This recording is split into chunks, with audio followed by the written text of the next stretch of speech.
Hi hello నమస్తే, నేను కృష్ణాంజనేయులు. ఎన్నికల సమయంలో వైఎస్ఆర్ కాంగ్రెస్ పార్టీ ప్రభుత్వము పెద్ద ఎత్తున డ్రగ్స్ రవాణాకు సహకరిస్తుంది, డ్రగ్స్ మాఫియాకు సహకరిస్తుంది అనేటువంటి దాని మీద ప్రతిపక్ష పార్టీలు అప్పుడు తెలుగుదేశం, జనసేన, బీజేపీ కూటమి విమర్శలు చేసినటువంటి పరిస్థితి ఉంది.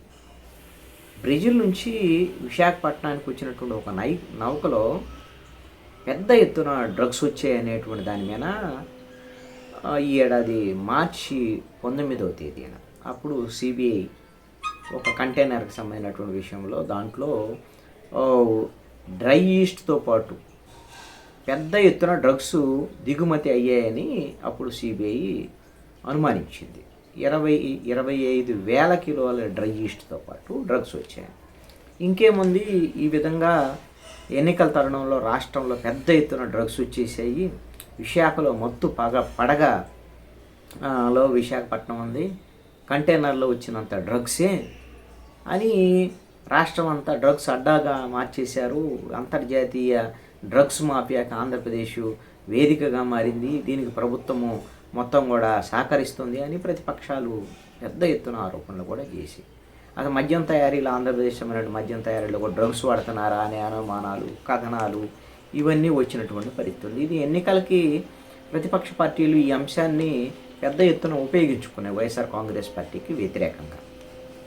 ఇప్పుడు తేలినటువంటి అంశం ఏంటి అని అంటే, ఈ బ్రెజిల్ నుంచి విశాఖపట్నం వచ్చినటువంటి నౌకకు సంబంధించినటువంటి దాంట్లో ఏమీ ఆ కంటైనర్లో డ్రగ్స్ లేవు అని చెప్పి సిబిఐ తేల్చేసింది. సిబిఐ ఆ కంటైనర్కి సంబంధించినటువంటి క్లియరెన్స్ ఇచ్చేసింది. ఈ కంటైనర్ను సీజ్ చేసినటువంటి వాళ్ళకి అప్పచెప్పండి మీరు అని చెప్పి సిబిఐ క్లియరెన్స్ సర్టిఫికేట్ ఇచ్చింది. కస్టమ్స్ అండ్ సెంట్రల్ ట్యాక్స్ వాళ్ళకి సంబంధించినటువంటి దాంట్లో వాళ్ళకి క్లారిటీ ఇచ్చింది. వాళ్ళు కూడా కోర్టు నుంచి వచ్చినటువంటి ఈ ఆధారాల మొత్తాన్ని కూడా తీసుకొని ఆ కంటైనర్ని వాళ్ళు రిలీజ్ చేసినటువంటి పరిస్థితి ఉంది.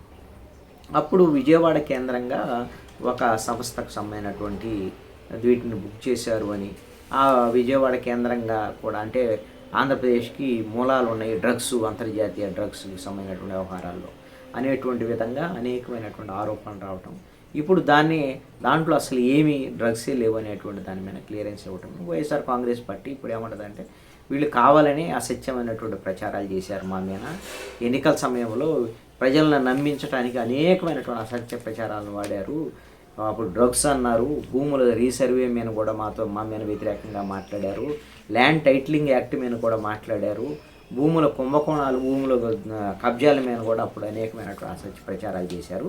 ఇది కేవలం ఎన్నికల్లో గెలవటానికి చేసినటువంటి అసత్య ప్రచారాలు. ఇవన్నీ కూడా ఇప్పుడు ఆ అసత్యాలన్నీ కూడా ఇప్పుడు బయటపడుతున్నాయి.